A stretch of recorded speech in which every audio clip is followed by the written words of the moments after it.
Hello friends, welcome back to our channel Banik sister daily blog and eating. সকাল সকাল তো উঠেই পড়েছি, এখন ফ্রেশ হয়ে নিয়ে ব্রেকফাস্ট করব। তো চলো ব্রেকফাস্ট করে নিই। ব্রেকফাস্ট আই থিঙ্ক সো দিদি রেডি করে ফেলেছে।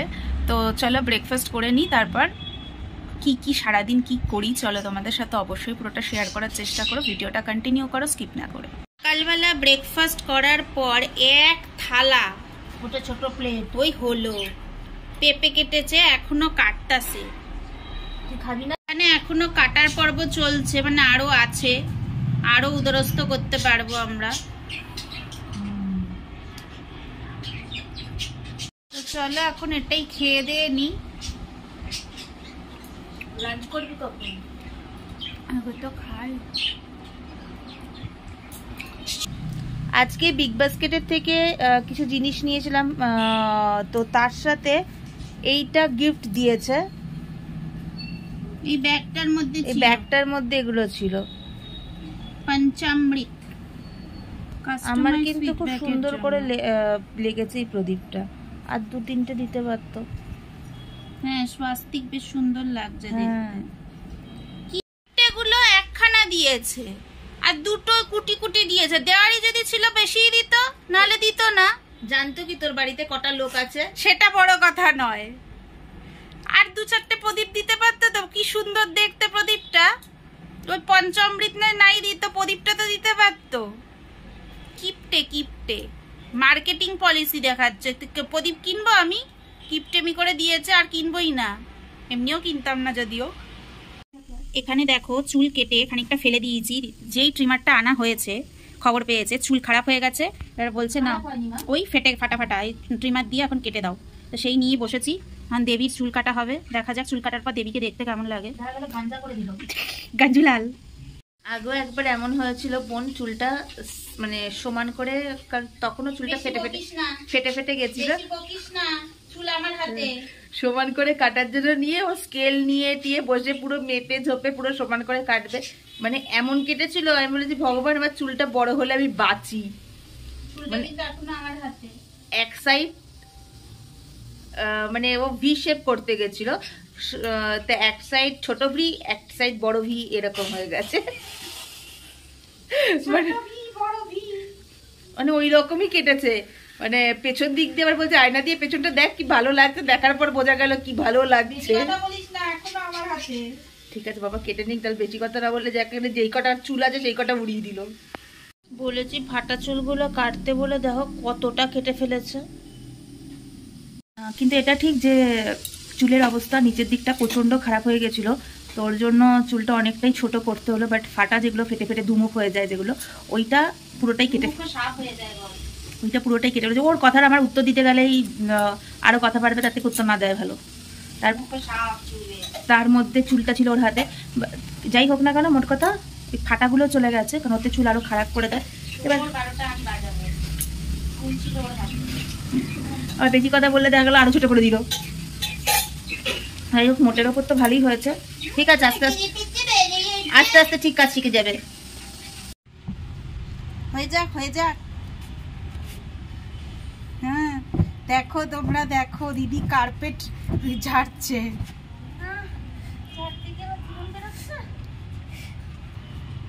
কাজ করিয়ে নিচ্ছি, এই কাজ কর, মন দিয়ে কাজ কর।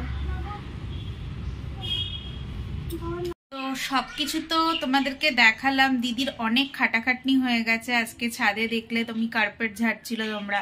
তো সবকিছু করে দিদি এখন স্নান করতে ঢুকে গেছে, রান্না বান্না সব কমপ্লিট। তো চলো আমি মিঠুনদার প্লেটটা গুছিয়ে নিই দুপুরে লাঞ্চের জন্য।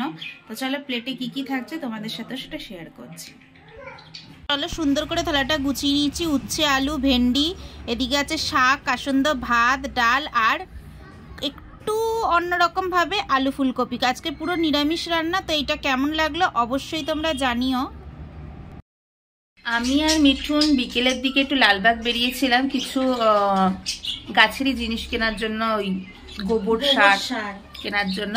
তো এত ভিড়, ফেভারিট গোবর দেবী, মানে সিরিয়ালটারও মানে ওই প্রমোট করে দেবে। তো পাইনি, এত ভিড় যে যাওয়াটা সম্ভবপর হচ্ছিল না।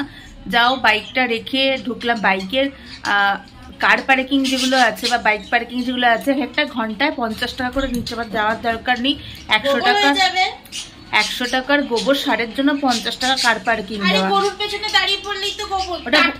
ওটা কালকে বোনকেই দাঁড় করাবো।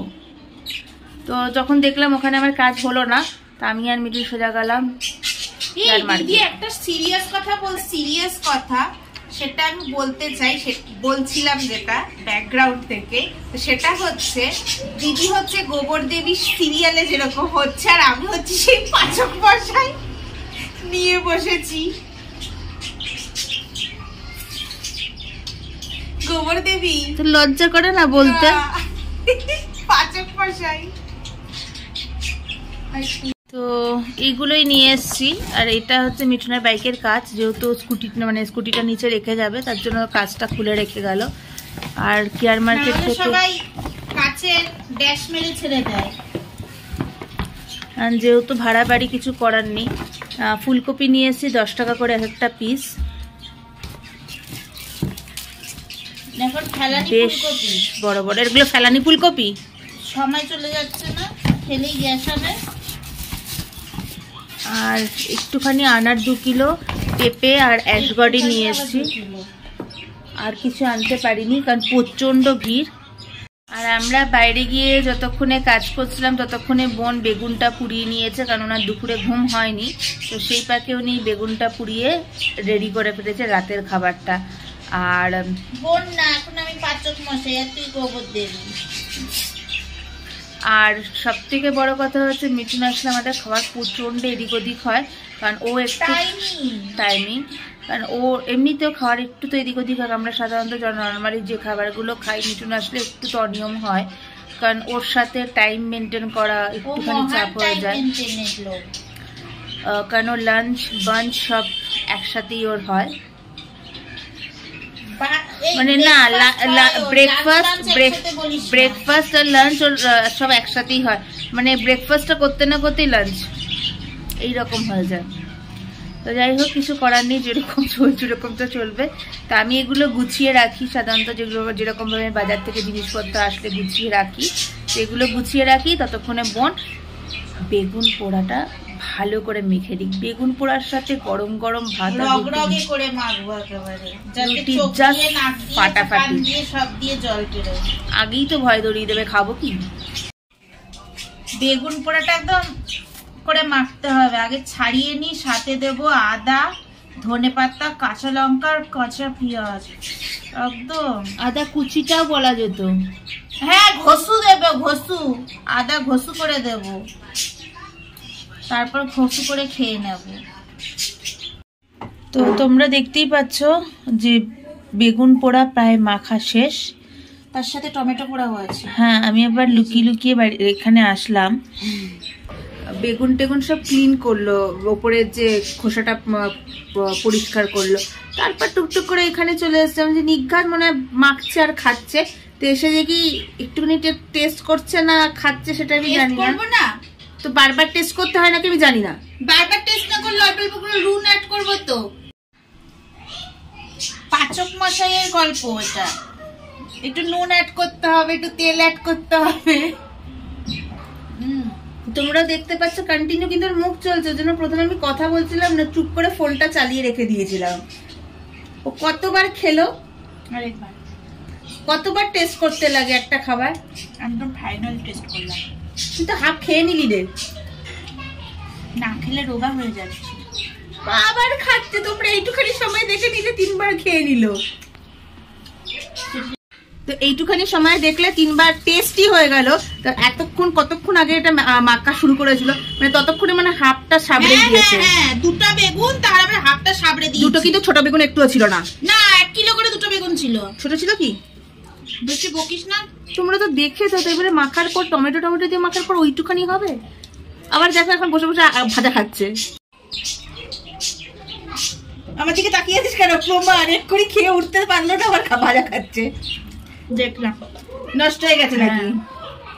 মানুষের এক্সকিউজের অভাব নেই, মানে কত রকম এক্সকিউজ দিতে পারে। ওকে দেখলে বোঝা যায় সবই টেস্ট করছে, খারাপ হয়ে গেছে নাকি কি হয়েছে না হয়েছে সবই দেখার জন্য। তো কালকে সকালবেলা ফ্লাইট, তো তার জন্য আগে থেকে এখনই একটুখানি এগ বয়েল করে রেখে দিচ্ছি, কারণ স্যান্ডউইচ করে দেবো। আর কালকে যাতে দুপুরের খাবার খেতেও অসুবিধা না হয় তার জন্য বোনও কিছু রান্না টান্না করেছে, ব্যবস্থা করে রেখেছে। হ্যাঁ, ব্যবস্থা করে রাত্রিবেলা, কারণ ও বেরোবে হচ্ছে ভোর রাতে 3:30 4টের সময় বেরোবে। তো তখন ওকে ওটা হালকা গরম করে দেবো, যাতে যখন পৌঁছাবে একটু ফ্রিজে রেখে পরে আবার গরম করে খেতে পারবে কালকে দুপুরবেলাটায়। তাহলে ওকে আর গিয়ে আর রান্না করতে হবে না, আরামসে ঘুমিয়ে পড়তে পারবে। তো দেখা যাক বোন কি রান্না করে ওর জন্য। তো প্রায় মাঝরাতে উঠে পড়েছি মিঠুনের রান্নাটা কমপ্লিট করে দেওয়ার জন্য। তো বোনকেও টেনে তুলে দিয়েছি, কারণ একার হাতে আমি পারবো না। একার হাতে কত কাজ করে রান্না। তো যাই হোক, এখনো যদি কমপ্লিট না করি তো মেরে উঠেছে, ওর অভ্যেস আছে তো জানে ওর জন্য। তো এখনো যদি কমপ্লিট না করি তাহলে মিঠুনের রান্নাটা কমপ্লিট হতে দেরি হবে, কারণ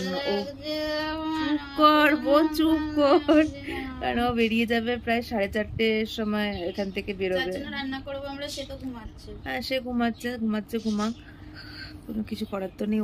ওর তো আর রান্না করবে না, কারণ এখন রান্না না করে দিলে বাড়িতে গিয়ে আবার ওকে দুপুরে রান্না করতে হবে পিজিতে গেলে। তো সেক্ষেত্রে ওর একটুখানি অসুবিধা হবে। তো একটুখানি তো রান্না করা, যাতে এমনভাবেই করে দিচ্ছি, প্যাক করে দেবো, যাতে মানে দুপুরে রাতেও খেয়ে নিতে পারে ফ্রিজে রেখে দিয়ে। তো চলো আগে দেখি কি কি বানাতে পারি, চলো তোমাদের ওদের সাথেও শেয়ার করছি। অবস্থা দেখো, এখনো ঢুলছে। दो बॉटल वोडका का मेरा ঘুম ভেঙে গেছে, যেতে ইচ্ছা করছে না, তার উপর ঠান্ডা। তো মিঠুনের রান্না তো রেডি হয়ে গেছে, দেখতেই পাচ্ছ। কষা কষা একদম মাটন করে দেওয়া হয়েছে, যাতে ওর দুবেলা হয়ে যায়। আর গ্রেভিটা খুব একটা পাতলা রাখা হয়নি, তো আশা করছি ওর হয়ে যাবে। আর খুব সুন্দর করে ক্লিন র্যাপ করে প্যাক করে দিয়েছি, যাতে ওর নিয়ে যেত, ব্যাগে নিয়ে যেত কোনো প্রবলেম না হয়। আর বোন এদিকে মিঠুনের জন্য স্যাফরন পোলাও রেডিও করে দিয়েছে, আর তার সাথে সাথে উনিও রেডি হয়ে গেছে। তো ক্যাব আসার জন্য ওয়েট করছি, দেখতেই পাচ্ছ বারবার ফোন করছে ক্যাব কখন আসবে তার জন্য। তো একটুখানি দেরি হয়ে গেছে ক্যাব আসতে, কারণ রাতের বেলায় ওর জন্য ছটপটানিও বেড়ে গেছে, বারবার এদিক ওদিক করে যাচ্ছে। তো অ্যাট লাস্ট ক্যাব চলে এসছে, আর মিঠুনও তড়িঘড়ি করছে তাড়াতাড়ি, কারণ ওর একটু দেরিও হয়ে গেছে। আর আমাদের বাড়ির এখান থেকে এয়ারপোর্টটা একটু তো দূর আছেই, তো তার জন্য ও তাড়াতাড়ি করছিল যাতে ক্যাব চলে আসে। যাই হোক, তো উনি এখন এয়ারপোর্টের দিকেই যাচ্ছে। তোমরা তো দেখতেই পেলে মিঠুনদা ক্যাবে করে এয়ারপোর্টের দিকে চলে গেল, আমরা ওপরে চলে এসেছি। আমরা দুজনেই নিচে গেছিলাম মিঠুনদাকে সিয়াপ করতে। তো যথারীতি এখন তো রাত্রিবেলা তোমরা দেখতেই পেলে, তো আমরা একটু দুজন মিলে এবার শুয়ে পড়বো, কারণ আমাদেরও রাত্রিবেলা করে ঘুম হয়নি। তো আজকের এই ভিডিওটা তোমাদের সবার কেমন লাগলো অবশ্যই কমেন্টসে জানিও। লাইক শেয়ার সাবস্ক্রাইব করতে ভুলো না তোমরা। এখন গুড নাইট বলবো না গুড মর্নিং বলবো জানি না, তাই কোনোটাই বললাম না। চলো আজকের মতন টাটা।